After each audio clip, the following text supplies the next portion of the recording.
Assalamualaikum warahmatullahi wabarakatuh. Perkenalkan, nama saya Rusdi Abdullah, saya dari PS21B. Saya akan mereview film Baby Movie dan akan menjawab pertanyaan-pertanyaan yang mengenai perkembangan bayi.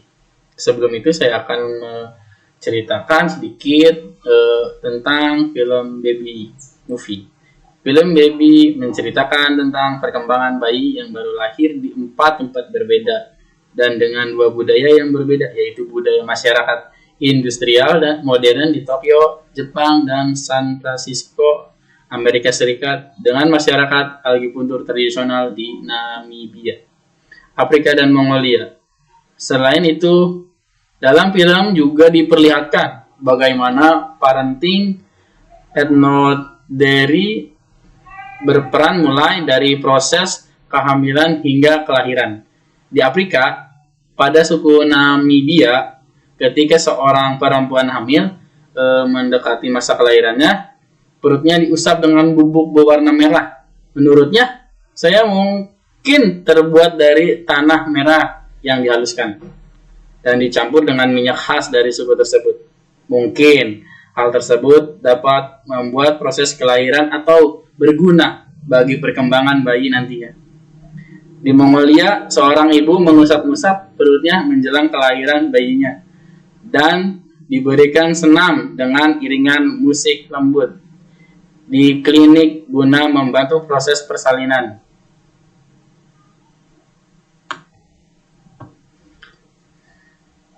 Di Jepang dan Amerika Serikat, tidak ada treatment yang khusus diperlihatkan menjelang kelahiran bayi. Hanya saja, di Jepang diperlihatkan bahwa orang tua, ayah dan ibu bercakap-cakap, dan ayah membuat ibu tertawa sambil si ayah tadi belajar bagaimana cara menggendong bayinya. Saya rasa apa yang mereka lakukan merupakan hal yang positif menjelang kelahiran bayi pertama.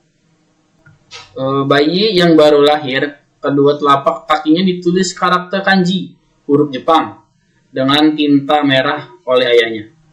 Hal ini mungkin termasuk suatu budaya di Jepang, dan saya rasa menuliskan karakter kanji pada telapak kaki bayi yang baru lahir merupakan simbolis dari penting emoteri ketika bayi lahir. Di San Francisco, bayi yang baru lahir dibantu dengan peralatan medis guna membantu kondisi fisik dari bayi tersebut. Selanjutnya, bayi di San Francisco digendong sambil ditatap wajahnya oleh orang yang menggendong. Mungkin ibunya atau perawat di rumah sakit. Namun, hal yang menarik perhatian saya pada bayi di San Francisco adalah ketika bayi digendong dan wajahnya ditatap, bayi tersebut seakan tersenyum, yang mengindikasikan bahwa bayi merasa nyaman dalam gendongan. Bayi sering kali tersenyum ketika berbaring atau dalam tidurnya. Ini menandakan bahwa merasa cukup nyaman dengan lingkungan sekitarnya. Jovita juga menambahkan, apabila bayi merasa nyaman dalam menggendongan ibu atau orang terdekatnya, maka hal tersebut akan menjadi modal bagi bayi untuk merespon suara dari ibu maupun orang lain, dan sekaligus menjadi dasar untuk perkembangan kemampuan berbahasa.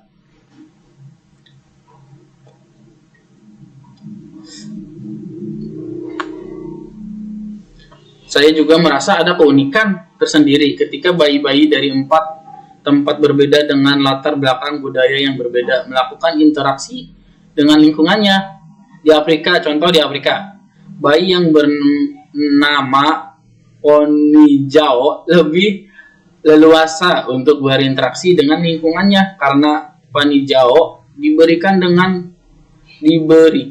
dengan bebas mengeksplorasi, menjelajah area sekitar, bahkan hingga memasukkan benda-benda yang ia temui di tanah ke dalam mulut. Namun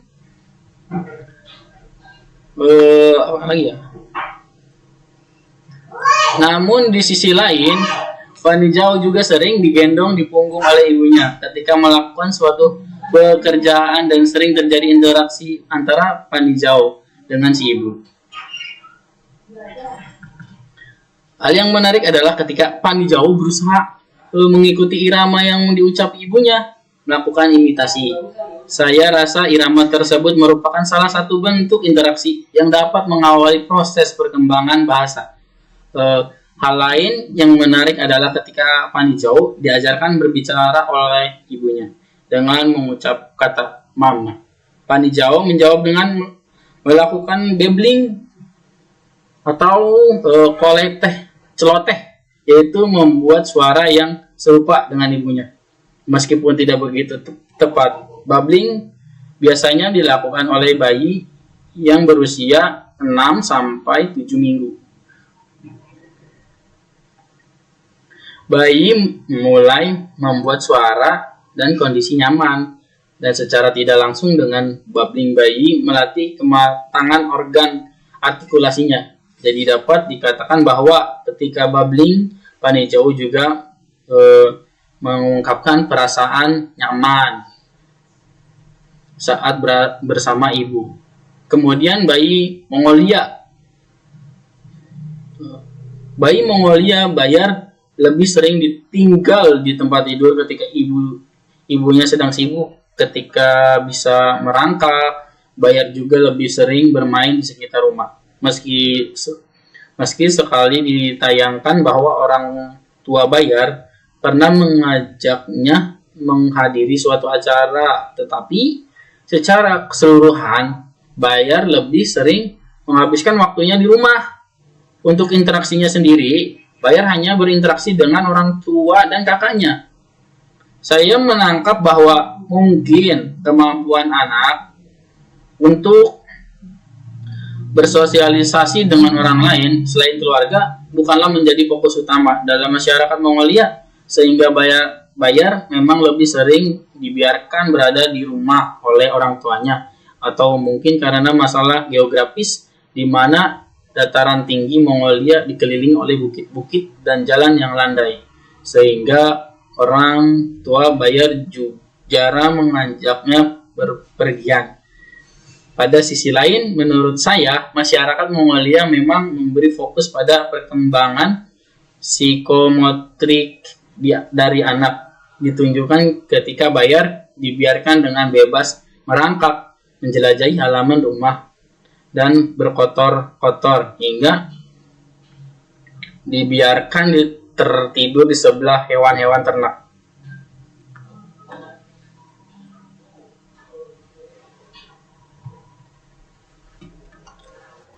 Nah, bagaimana sih tanggapan saya? Bagaimana refleks bayi pada bayi? Apakah Anda perbedaan antara negara? Refleks bayi pada umumnya yang baik menandakan bahwa bayi dapat kondisi sehat serta memiliki aktivitas saraf dan otak yang bagus. Sebagai contoh, Grace refleks menggenggam. Ketika bunda menyentuh telapak tangan si kecil, ia bisa menggenggam jari bunda sangat erat. Gerakan ini dikenal dengan istilah refleks menggenggam. Grab refleks. Umumnya refleks menggenggam pada tangan akan menghilang ketika si kecil berusia 6-6 bulan.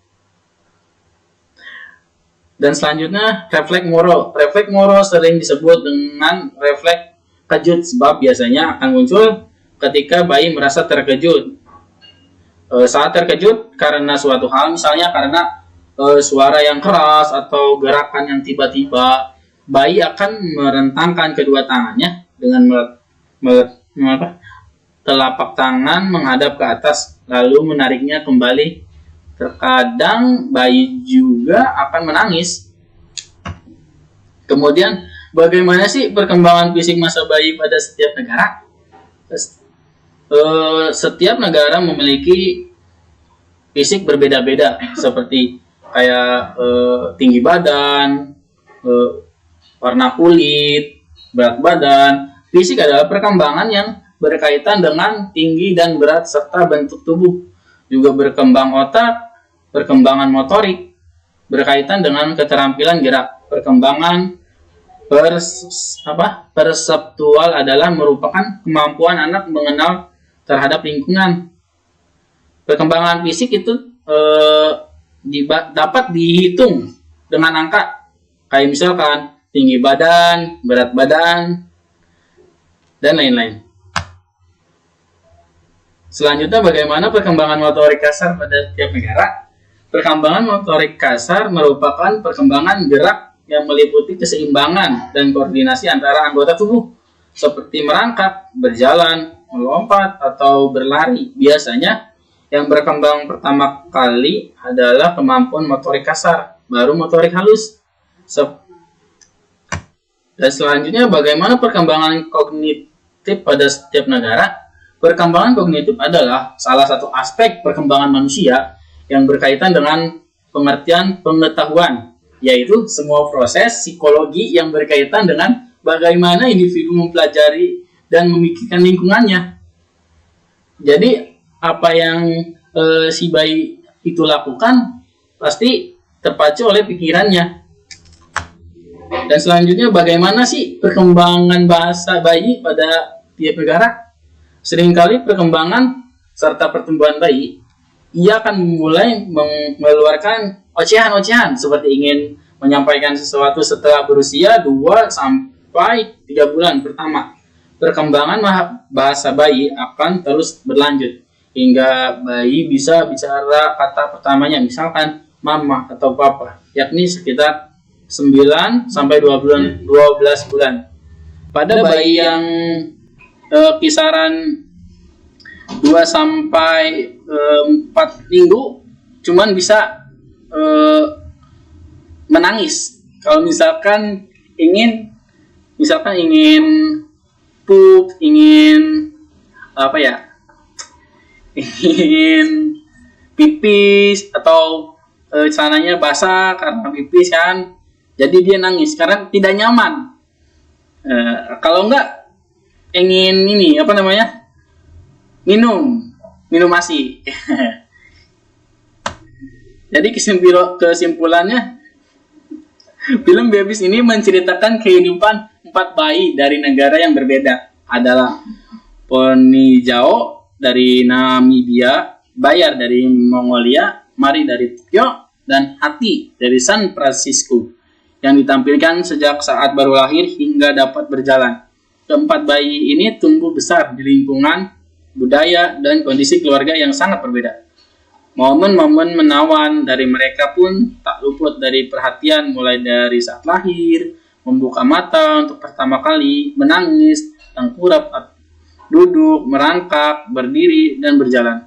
Walaupun kehidupan Panizio dan Bayar tidak sebersih dan sebaik Mari dan Hati, tapi mereka mendapatkan satu pelajaran yang paling mempengaruhi tubuh kembang sebagai anak manusia, yaitu interaksi dengan alam bebas.